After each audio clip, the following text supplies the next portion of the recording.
Inacreditável. Olha, eu confesso pra vocês que eu só penso nisso desde que os caras fizeram o gol do empate e logo depois o gol da virada. Inacreditável. A verdade é que não tem como acreditar como é que o Inter perde uma classificação para a final da Copa Libertadores da América em casa, no estádio Beira-Rio, com 50 mil pessoas ensandecidas, ruas de fogo, uma festa linda, maravilhosa do seu torcedor. O Inter que no primeiro tempo controlou a partida de uma maneira muito eficaz, mas que viu e todo mundo sabia que o Fernando Diniz iria fazer trocas que claramente modificariam todo o cenário para o segundo tempo. Ele tentaria o tudo ou nada, mas só o Kudê parece que não saberia dessa situação, não sabia dessa situação. E os deuses do futebol quiseram ajudar e deram para o Ener Valencia. Uma delas o Ener Valencia até criou, mas as outras, as duas, ele recebeu de presente, disse assim, vai, te consagra. E o cara não se consagrou. Tudo de errado aconteceu no segundo tempo. Mas nem pense, nem ouse falar que é uma injustiça danada, que é um negócio, meu Deus do céu, o Internacional tá fora porque... Não, cara, o Inter mereceu estar fora. E digo mais, eu quero construir uma linha de raciocínio com vocês aqui, que talvez você vai concordar comigo, tá 100% permitido não concordar e ficar aqui embaixo comentando, desde que numa boa, evidentemente, dizendo, olha, não concordo, discordo, concordo, tal, numa boa. Só que assim, pra mim, a construção é o mais, vamos dizer assim, pitoresco, seria o Inter, o mais difícil de se explicar, seria o Inter estar na final da Libertadores, por todos os erros que estão acontecendo há muito tempo. E agora foram coroados com uma dose amarga, é verdade e realidade, quando o teu principal jogador, ou a contratação mais badalada, erra 3 gols na segunda etapa, e o teu técnico, que tanto foi elogiado por ter mudado o ambiente no estádio Beira-Rio, desde que o Mano estava sem clima, por ter conquistado e parece que tinha evoluído, né, em vários aspectos, a gente disse, olha só, o Kudê vai trazer a classificação. Pois é, mas ele errou. Ficou de bracinho cruzado, só olhando o Fernando Diniz trabalhar. E o Fernando Diniz, no duelo entre os dois, foi melhor lá e foi melhor aqui. Então, meus amigos, eu não tenho nada que te dizer a não ser a eliminação, a queda foi extremamente justa. Já te tirou todos os detalhes? Antes, eu sei que você tá chateado, tá incomodado, mas eu preciso tirar esse recado da galera do Aposta Ganha. Tem Grenal no final de semana, se tu quiser brincar e te divertir, me chama em qualquer rede social, ou no meu Insta, no meu Facebook, ou vá aqui embaixo, onde nós temos o nosso grupo do Telegram e o grupo do WhatsApp. Qualquer um desses dois grupos que tu entrar, aqui na descrição do vídeo vai estar a possibilidade de tu fazer isso, tu vai ganhar uma bonificação. Tu não entra com nada, vai conhecer a galera do Aposta Ganha, que tem vários nomes conhecidos no Brasil e automaticamente ganhar uma bonificação para brincar e se divertir. Não é para ganhar dinheiro, que não é para isso que serve esse tipo de brincadeira. É entretenimento e o Grenal tá aí para tentar melhorar as coisas.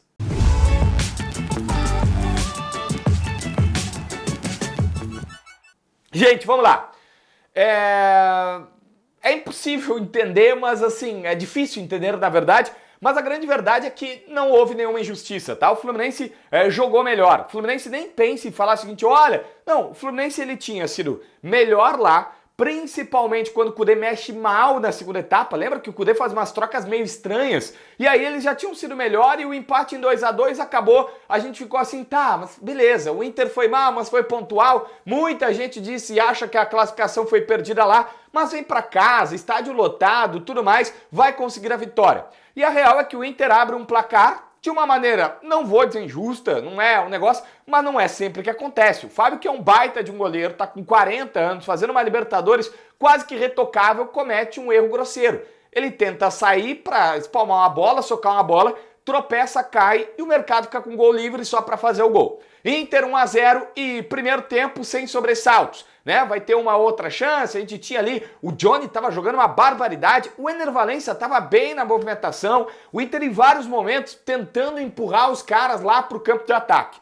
Só que chega no intervalo e tem o Diniz, que, cara, ele notoriamente é um cara arrojado, que nunca se pode dizer, olha, o Diniz é um cara que se esconde. Não, ele não se esconde, ele vai pra cima, ele tenta. O que ele faz? Ele tira o Felipe Melo, ele tira outro jogador lá, um volante, bota o Martinelli, que eu adoro esse cara, eu acho ele muito bom, já falei em outros momentos aqui, o Martinelli, camisa 8, segundo homem, para dar sustentação no meio campo, e o John Kennedy para fazer correria. Ali, o Inter acabou. E ali os caras ganharam o jogo. O Fluminense está indo para a final por conta dessa troca, ou dessas duas trocas, desses lances. Mas é mérito do Diniz e demérito do Kudê. E ficou assim, de braços cruzados, vendo os caras terem chance atrás de chance, crescendo atrás. Tava todo mundo vendo que o Fluminense ia fazer gol. Qualquer pessoa notaria que o Fluminense ia fazer o gol. E automaticamente eles foram crescendo e o John Kennedy consegue fazer o primeiro gol, fazer o gol. Ah, num contra-ataque, ah, numa jogada. Velho, eles saíam jogando e tabelando e eram passes rápidos, trocada, sabe, com uma inteligência maravilhosa do Marcelo, que é um cara que o Marcelo decide jogo quando ele corta a luz no meio campo, quando ele pula para não pegar uma bola no meio campo, e isso acontece ali. E o John Kennedy, que tinha entrado super bem, vai lá e faz o gol de empate. E o Inter olhando, o Inter só observando. E o primeiro cara que eu preciso colocar aqui é justamente Eduardo Kudê. O Diniz foi mais do que o Kudê em todo o confronto. O Kudê lá trocou mal e aqui ficou olhando e não trocou. E eu sei, a gente vai falar sobre o banco do Inter, mas não dá pra tu ficar olhando e não ter nenhuma outra estratégia. No final do primeiro tempo, tava o Diniz com uma prancheta anotando coisas e olhar pro campo e anotando. Eu falei, esse cara tá programando alguma coisa, ele vai dizer pros caras, ó. E aí é tático, velho. Aí, esses caras ganham. No caso do Kudê, a comissão técnica dele tem 5 pessoas, mas ele é quase R$1 milhão. O pacote é R$1 milhão, basicamente. E eles ganham pra isso. Pra ter soluções, pra ter situações. E quando o outro coleguinha do outro lado faz algo diferente, tu tem que contra-atacar. Não fez. E o Inter automaticamente vai vendo a derrota escapar pelos dedos. Porque o Kudê viu o Diniz mudar mal, não fez muita coisa, não soube ter solução tática. E aí o Kudê, abre parênteses aqui, gaveta do JB, fez fiasco lá e aqui. Porque lá errou, aqui errou e depois no final do jogo começou a discutir com os caras na beira do campo. Meu amigo, tu caiu, tu foi eliminado em casa, entra pro vestiário, te resguarda e deixa todo mundo fazer festa. Ainda teve a cena constrangedora do Diogo Barbosa ficar fazendo sinal de chororô pro Kudê que queria tirar a onda, queria tirar a satisfação dos caras que estavam tirando onda. Eles classificaram no Beira-Rio. Tu queria que eles fizessem o quê, Kudê? É óbvio que eles iam fazer isso. Mas enfim, a troca, a situação ela tem um outro grande responsável que é o Ener Valencia. E aí, cara, o Bolívar até na transmissão da Paramount lembrou a frase célebre do Muricy, a bola pune. E a bola pune por vários motivos. Primeiro, o Inter cai também porque o Ener Valencia tem 3 chances no segundo tempo. Uma, que é muito mérito dele, ele vai pegando, empurrando a bola, quando ele vê ele tá na cara do Fábio, só que ele adianta demais, perde. O outro é um cruzamento do Alan Patrick, ele bate com a parte de fora assim, ó, cabeceia reto e toca pra fora. E aí um terceiro, que é uma roubada de bola do Marcelo, o Alan Patrick rouba, o Depena faz a ligação rápida e ele chega na cara do goleiro, toca rasteiro pra fora. 3 oportunidades. É aquela história de ser meio que simbólico. A tua principal contratação, o cara que tu mais tempo demorou para contratar, que tu mais pagou, e tu faz, e o cara traz, e ele é o responsável. O Ener Valencia é o responsável direto. O Inter não está na final, e o Inter iria na final, mesmo que a gente vá fazer vários pontos aqui, o Inter iria para a final, não fosse o principal jogador, o mais badalado, o cara que a torcida mais fez festa, ter perdido 3 oportunidades claríssimas de gol. Uma é verdade criada por ele, mas todas as outras não. Mas, gente, tem vários outros pontos que a gente precisa fazer aqui. Eu sei, tem essa grande diferença. O Cano teve a chance, guardou. O Valencia não guardou. E isso é o detalhe do futebol. Futebol não é um jogo de justiça. Mas vamos lá. O jogo do Diniz foi modificado pelo Kennedy e pelo Martinelli. 2 bons jogadores que estavam no banco. O Kudê fez 4 alterações. 4, faltou a 5ª. Só que tu olha pro banco do Inter. Hoje era o jogo que o Pedro Henrique... Cadê o Pedro Henrique? Hoje era o jogo que o Pedro Henrique tinha que chegar lá nele e dizer: vamos pro sacrifício. Tá, o braço tá doendo, não sei se tá, não tá, eu sei que ele treinou. Então, vamos pro sacrifício. Vai. Porque olhava pra contra-ataque, o Inter ficou recuado, era só contra-ataque na segunda etapa. Quem é que tinha de velocidade? Não tinha. Quem era o meia reserva do Alan Patrick? Não tinha. Quem era o centroavante? Entrou o Luiz Adriano e o Luca. Quem era o centroavante que o Inter tem para tentar mudar o jogo? Precisa ser do nível do Ener Valencia. Mas também não dá para ser do nível do Luiz Adriano, que até agora não se justificou. E o Luca, que é um cara que, insisto, entrou jamais para o final da partida, mas automaticamente, cara, ele não é um cara que a gente diga assim, opa, tá pronto, sabe? Olha, esse cara aqui pode ser o cara que vai me levar para uma final de Libertadores e tudo mais. Aí vem a direção. Aqui vem a questão. E, aliás, a gente precisa fazer várias considerações. É um Inter que contrata tardiamente. É um Inter que traz jogadores bons, tipo Rocher, Arangues, Ener Valencia, mas que ainda estão indo de GPS para o Beira-Rio porque eles chegaram há pouco tempo. Porque eles não estão ambientados, porque não tem um entrosamento, não tem um refino. É um Inter que não tem o reserva do Alan Patrick. É um Inter que não tem um bom centroavante. O elenco tem várias limitações. E eu preciso passar aqui que aconteceu o pior cenário possível. Aconteceu o pior cenário possível. O Inter cai de uma Libertadores da América, o Inter tá fora da Libertadores da América, o Inter não tem nenhuma chance de ganhar nenhum título nessa temporada e mais.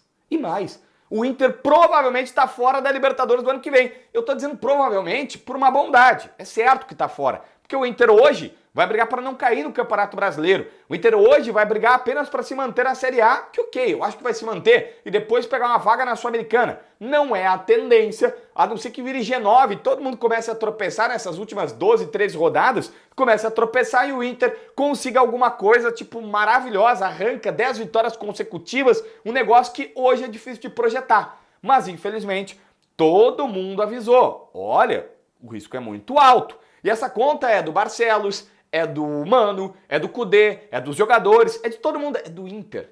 O Inter botou todas as fichas na conquista da Libertadores da América. Mas quantas vezes a gente falou, a temporada não tem mais um meio termo, ou é 8 ou é 80. Ganha a Libertadores da América, coloca uma grana federal no bolso, dá a volta olímpica, faz a conquista, vai pro Mundial, né? A conquista te dá Mundial e a vaga para a Libertadores da América, todos os teus problemas estão resolvidos. Não ganhou. Não ganha grana, como é o caso agora. O Inter, ao contrário do que muita gente acha, a direção não pagou contas, a dívida aumentou e o elenco, que é verdade, é melhor em alguns pontos, porque tem jogadores muito bons, não é um elenco confiável para tu olhar para o banco e dizer assim, quanto precisa tu tem Bruno Henrique e Depena, para tentar mudar o cenário do jogo, Luiz Adriano e Luca. São 4 jogadores que a fase do Depena é péssima. O Bruno Henrique, ok, um bom jogador, baita contratação, até então estava dando conta, mas os dois centroavantes não são confiáveis. E machucou o Pedro Henrique, tu não tem, mas embora seja um erro, tinha que ter ido pro sacrifício, meio básica essa situação, né? Pelo menos no banco e diz, ó, vamos tentar não te colocar, mas se enfeiar a gente te coloca, tu vai pra proteção e tal, vê o que tu pode fazer. Só que, enfim, o banco não é interessante. O elenco do Inter não é interessante. O elenco é formado tardiamente. O elenco não tem peças de reposição tipo meia, tipo centroavante, tipo vários jogadores que possam fazer mudanças. Para ajudar o teu treinador também ficou olhado, não soube, com os caras que tinham ali à disposição no campo, pelo menos fazer ajustes táticos para parar o Diniz. E esse é o combo de uma punição dura, amarga, mas que vamos combinar, não é nada injusta. O Inter caiu, o Inter tá fora da Libertadores da América, mas também não é nada assim, meu Deus do céu. Ai, olha só, o Inter é um crime. Não é um crime, não é um crime. Absolutamente não é um crime.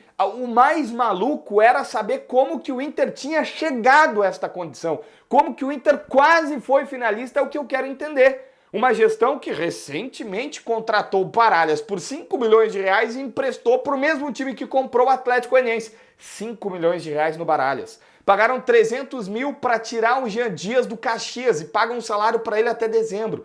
Aí tu me pergunta, é só 500 mil.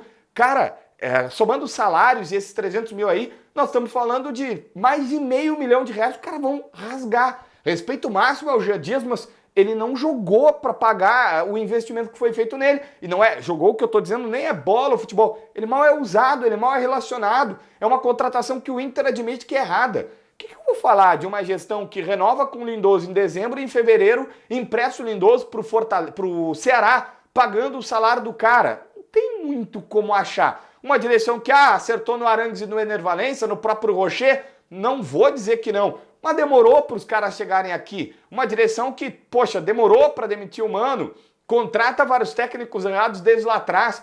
A real é, o trabalho ao longo desses 3 anos não mostrava que era um time que ia para uma final de Libertadores da América. E beleza, futebol aceita isso e por vezes tu poderia chegar. Mas vamos combinar? O estranho era o Inter estar aonde estava. Agora, caiu, por mais duro que seja ouvir isso, não é nada injusto. O Inter não trabalhou para ser finalista. E o Fluminense tem um trabalho muito melhor, muito mais interessante. Eu achei que dava, digo, afirmo, achei, no Beira-Rio não vão perder. O Kudê tem razão numa coisa, o clima tinha mudado, o ambiente com o torcedor, e o torcedor mais uma vez foi feito, não vou dizer de bobo, mas o torcedor mais uma vez caiu, bateu com a cara no chão porque o torcedor achou que ia. E o clima com a torcida, que estava péssimo até então, o Kudê, e é mérito dele, melhorou. Mas nem isso foi suficiente. Queda no Beira-Rio, com ruas de fogo, com toda a torcida, mas não dá pra dizer que é injusto. Inscreve no canal, assina a notificação, deixa teu like, comenta aqui embaixo para ver mais vídeos.